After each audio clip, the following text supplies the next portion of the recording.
I'm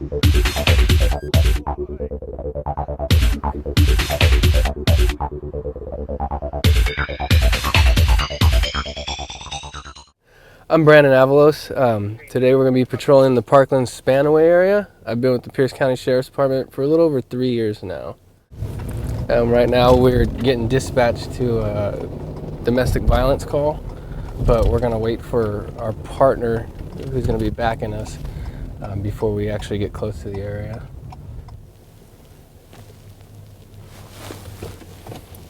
No, so I don't know that they'll be there, but we'll see.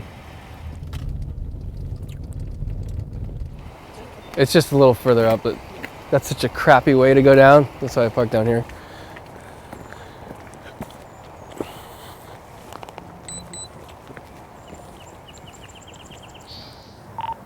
Receive. We're not getting an answer at the door. It doesn't look like anyone's here in the cars. Like cold? Yeah. So we got a domestic violence call. The only thing that came through to the dispatchers or 911 was the person calling in had said, "Stop hitting me, go away."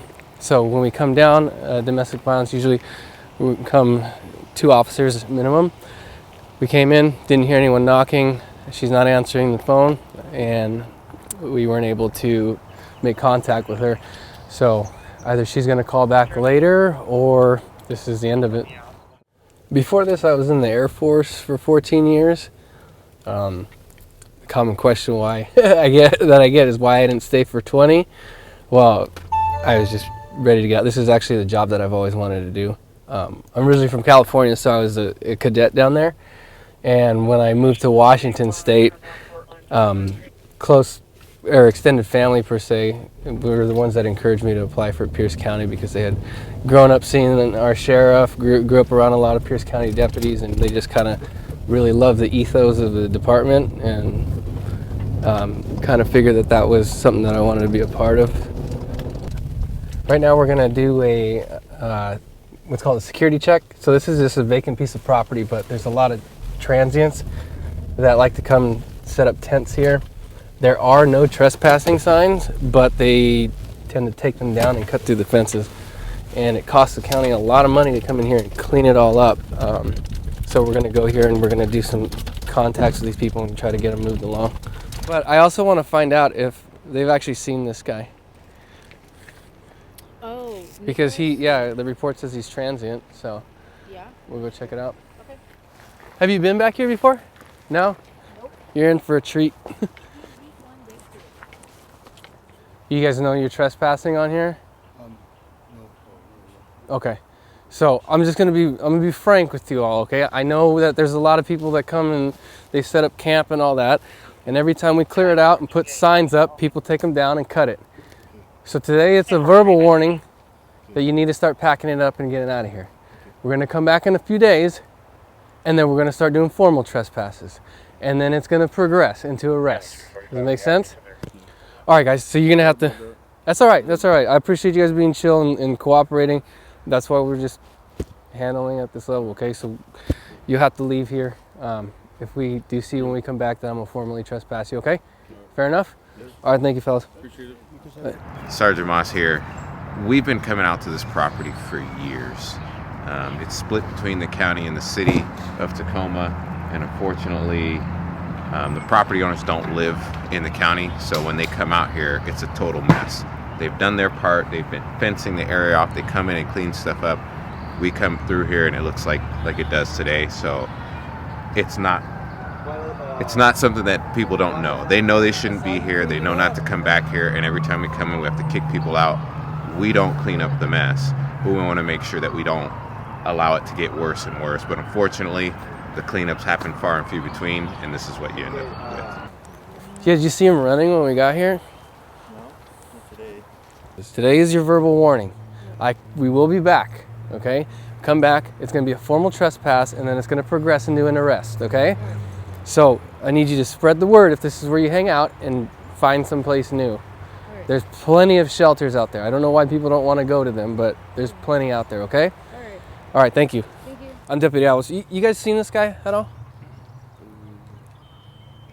If you have, I won't tell him you told me, but I just want to know more. If you know where he's at, or if you've seen him, I'd appreciate it if you let me know. And I won't tell him you told me. But the thing is he stabbed the woman and almost killed her. Just some random female trying to go for a jog. So we're looking for him. Has anybody seen him or know his name? No. Yeah. And I hope if you saw him, you tell me something, since I keep giving you warnings. Oh, yeah, I will. All right, we'll go to the other ones. Normal orange, right? Wrong. Extracurricular activities out here. What are you doing? I know, you're fine. Listen to me. Hey, stop. Quit getting so antsy. You're not under arrest, okay? So don't run.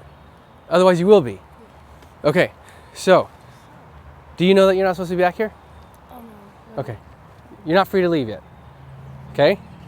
Because I can tell you're already panicking, so let's calm down. So I'm going to explain to you a few things, and then I'm going to get your name, okay? You're trespassing, okay? Can't set up camp here, can't do any of that. My intent is to give you a verbal warning today. And then after that, if I come back, which I will, you will get formally trespassed, and it will progress into an arrest. Trespassed over here. I believe you. I believe you. I apologize. That's okay. That's fine. Is that your fancy villa right there? Yeah. That's yours. Okay, so that's going to have to be torn down, Okay. and you're going to have to find someplace else to stay, like a shelter. There's plenty of shelters, okay? Yeah. In fact, I think there's a whole bunch of new ones on Bridgeport. So they keep decommissioning hotels and making homeless shelters. So this is a known area on 102nd and Steel where a lot of homeless like to come and set up camp. Typically what ends up happening is to support their habit or to build their shelters, they'll steal from local businesses. We don't have any of that reported as of right now, but they are not to be on the property because there's no trespassing signs and fencing all around. But they tend to cut the fences and take down the signs. So today, just to de-escalate with everybody, we come and we give them a verbal warning and we let them know it'll progress into a formal trespass and so forth. If you saw when we came in earlier, a lot of them tend to run from us. So it helps to de-escalate more if we just talk to them and let them know the intent is to give them a verbal warning, and then we'll formally trespass them at a later time. So today everyone was cooperative. They've torn down the tents. We will be back hopefully within a week or so if we have the time to do it, and then we'll formally trespass everyone and it'll progress hopefully into an arrest if they're still on the property. All right, so right now we have a neighbor dispute where apparently one of the neighbors has parked his vehicle so the other neighbor can't get out, and they put their trash can in front of their door. So they're both kind of complaining and they can't come to an agreement, so we're here to hopefully solve their problems and help them out. So. ¿Hay un perrito aquí? No.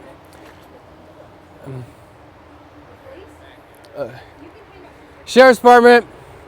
No one's in trouble. It's just all we have is a call that there's a neighbor dispute going on. Oh, really? Yeah. Oh, So we're just trying to make sure we can keep the peace here so nobody gets in any fights or anything like that.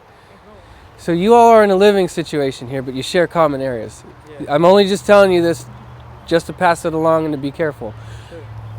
If there is ever any type of violence in this house, it's what's called a domestic violence situation. Yeah. Mandatory arrest in the state of Washington. So with that, we got to be mindful with how we're dealing with the neighbors. I'm not scolding you, I'm just giving you information. Yeah, no. Essentially, that was just a neighbor dispute. We have several people living and renting rooms out of one residence. Elder gentleman kind of takes issue with the younger residents and had a petition for an anti-harassment order, but the order was denied. So he has another court date where he's going to petition for another order. All we essentially did was provide the other half with information and a court date as to when to appear if he wanted to essentially, I guess, cancel that order out or say that he shouldn't be granted one. Both parties were cooperative in the end and agreed not to talk to each other until they move.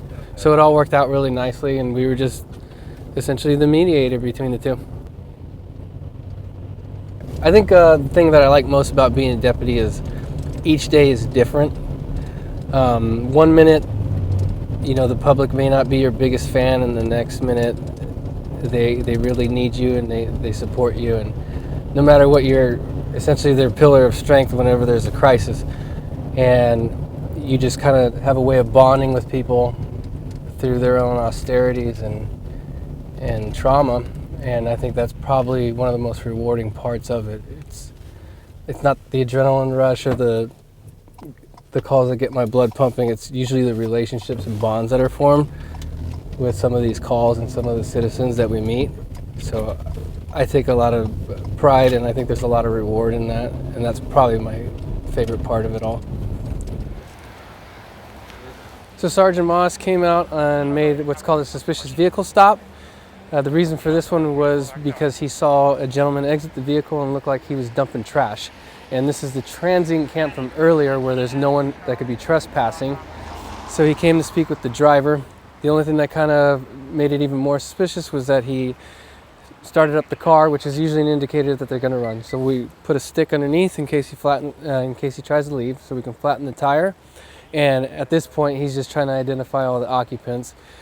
It's only taking a little bit longer because we have a bit of a language barrier with them right now, but for the most part, they're cooperative. He's got to drive, yeah. Okay, do not go in these woods, okay? No. Everything in these woods is bad. That ended up being a lot of fun. The driver just didn't have a license. The passenger was high off marijuana, presumably, because he was munching down on his Doritos. But the rear passenger that we saw coming out of the woods went there to meet with another homeless person, I guess just to buy some stereo equipment.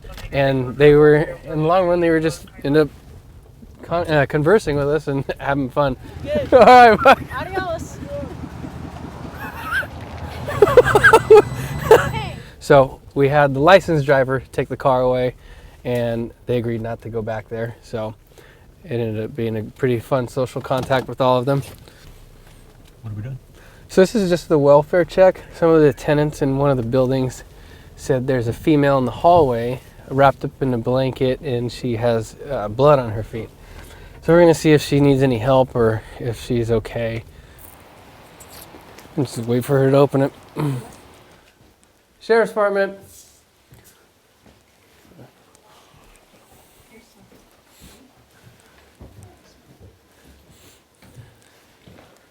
Oh, here we go.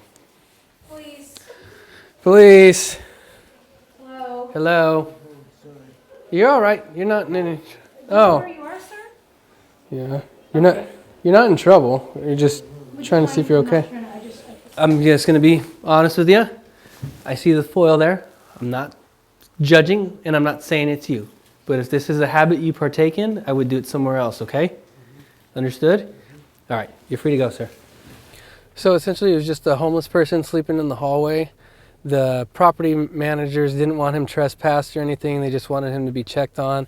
It looked like he was an avid drug user because there was foil around him, but we couldn't see anything other than that. So for the time being, we told him he had to leave. He was cooperative. All he had was his sleeping bag and shoes, and he's left and gave us no issues from there. And weapons violations, given 2 more points, so there's your 42. So we just had a briefing with animal control. So what we're going to do now is a warrant service where we're going to go in and rescue a dog from its abuser. And the reason why there's so many of us going is because the person who owns the dog has had certain encounters with law enforcement in the past where he's fought with us, and he's actually stabbed someone in an unrelated case. So today we're going a little bit more than usual just for safety reasons and to get the dog, because we think that he may try to fight if animal control were to go there alone. So we should be there soon.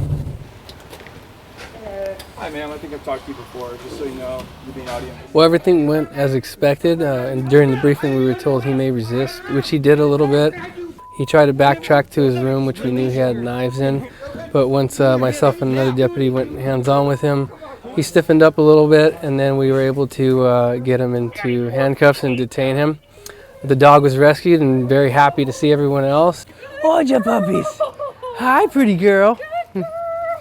And hopefully we'll go to a new home where it'll be treated properly.